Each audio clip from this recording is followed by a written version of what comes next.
Bonjour à tous et bienvenue dans cette partie de la formation. Nous allons commencer par parler des routes dans Laravel. Je vous ai mis un petit schéma ici des routes ordinaires que nous connaissons dans la vie réelle. Mais les routes, quand on parle d'applications web ou bien de sites web, ne sont pas aussi différentes des routes qu'on connaît dans la vie ordinaire qui nous mènent d'un point A vers un point B. Je vais revenir sur les détails dans des exemples très concrets. Mais en attendant, on peut rapidement mettre en place une application dans ce projet, dans ce premier projet qu'on aura à faire ensemble. Nous allons mettre en place un blog pour pouvoir découvrir ensemble sur l'évolution de la création du blog. On va découvrir les fonctionnalités pêle-mêle de Laravel. Donc, ce que je vais commencer par faire, si vous me permettez, je viens sur Get Started ici et puis je peux aller sur Creating a Laravel Project. Je vais prendre ce lien ici et je vais l'utiliser au niveau de mon terminal. Alors, j'ouvre mon terminal à n'importe quel endroit de mon ordinateur qui m'intéresse.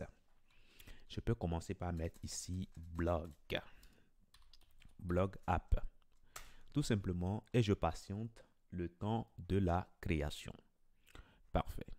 Donc, les routes, comme je vous l'ai dit, et comme nous le savons déjà sans doute, une route sera tout simplement un chemin qui va nous amener d'un point A vers un point B. Ça, c'est ce que nous connaissons avant même de venir en informatique.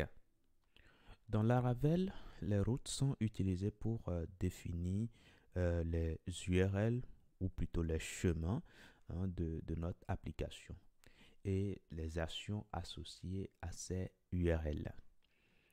Donc, elles permettent de diriger les requêtes HTTP vers les contrôleurs ou les actions appropriées pour les traiter. Donc, je donne un exemple très simple sur les routes. Je suppose que vous venez par exemple sur la plateforme mudei.fr. C'est un exemple très simple que je donne. Mais vous pouvez généraliser cela à d'autres sites également. Alors, dans la barre d'adresse ici, nous voyons tout simplement ce qu'on appelle l'adresse URL. L'adresse URL, pour dire la même chose de manière terre à terre, c'est comme tout simplement un chemin. Un chemin qui pointe vers des ressources données. Donc, tous ceux qui connaîtront ce chemin-là pourront aboutir tout simplement à cette page que nous voyons ici. Donc, je mets le chemin directement dans mon navigateur, n'importe quel navigateur, et systématiquement, ça m'amènera sur l'affichage que j'ai ici. Donc, un site internet, du moment que le site internet est déployé sur un serveur distant, il faut qu'on sache les routes pour pouvoir y accéder. Et à l'intérieur du site, il y aura également des liens. C'est le cas lorsque vous cliquez sur cette formation, par exemple, systématiquement, en haut, ici, vous voyez qu'il y a un changement. Donc, la route change et ça nous envoie sur une autre page. Donc, cette route que nous avons ici, les ressources qui lui sont associées, c'est ce que nous voyons affiché ici à l'intérieur de notre navigateur ici. Donc, les routes, c'est à peu près quelque chose comme ça. Donc, on a dans un premier temps les adresses. Et puis, ces adresses-là vont pointer sur des contrôleurs qui détermineront ce qu'il faudra faire en fonction de la route que nous avons, du chemin que nous avons, ou bien de l'URL que nous avons, tout simplement. Donc, c'est ce qui est expliqué ici. On dit que les routes sont utilisées pour définir les URL ou bien les chemins de notre application. Les URL ou bien les chemins, c'est ce que nous voyons ici. Donc, à chaque chemin est associé une action spécifique, un affichage également qui lui est spécifique. Okay? Pour un chemin comme ceci, on ne peut pas avoir deux affichages spécifiques, deux affichages distincts. Cela peut arriver plus tard quand on sera au niveau de l'authentification et tout ça. Je peux vous démontrer que la même route peut envoyer différentes informations selon que l'utilisateur est connecté ou pas. Mais pour l'instant, il est important juste de retenir simplement que quand vous avez une route A, ça doit diriger vers une page donnée. Voilà. Donc, Laravel aussi utilise ce système de routes. Et pour définir une route dans Laravel, voici comment nous procédons. On utilise route, le mot-clé route, get pour la méthode d'accès à la route. Après, on indique l'URI et puis par la suite, on indique ici l'action qu'on veut exécuter. Donc voilà un exemple de route très basique dans Laravel. Alors, on va regarder ça tout de suite sur le projet qu'on vient de créer là. On vient de créer un projet qui s'appelle Blog App. Donc, je vais rentrer dedans, je vais l'ouvrir. Hein. Donc, Blog App. Est-ce que c'est bien ça? Blog App, comme ça. Je vais l'ouvrir avec mon éditeur de code. Donc, voici notre projet qui est ouvert ici. Donc, dans Laravel, je vous ai parlé de la façon dont on peut définir les routes. Et puis, les routes sont généralement définies dans le fichier web.php qui se trouve dans le dossier routes. Donc, à nous d'aller au niveau du dossier routes que nous avons ici. Voilà, routes ici. On a web.php. Donc, c'est dans ce dossier que nous avons les routes de notre application web. Alors, il y a les routes concernant l'API qu'on peut retrouver au niveau de API.php. C'est des choses sur lesquelles on va revenir après. Mais pour l'instant, tout ce qui va concerner notre application web, notre site web, eh bien, on pourra définir les routes ici. Je vous ai dit comment on le définit. Donc, route, comme ceci. Voilà. Et ça vient de Illuminate, Support, façade, route. Il faudra préciser cela pour pouvoir retrouver ça. Et là, c'est la méthode d'accès.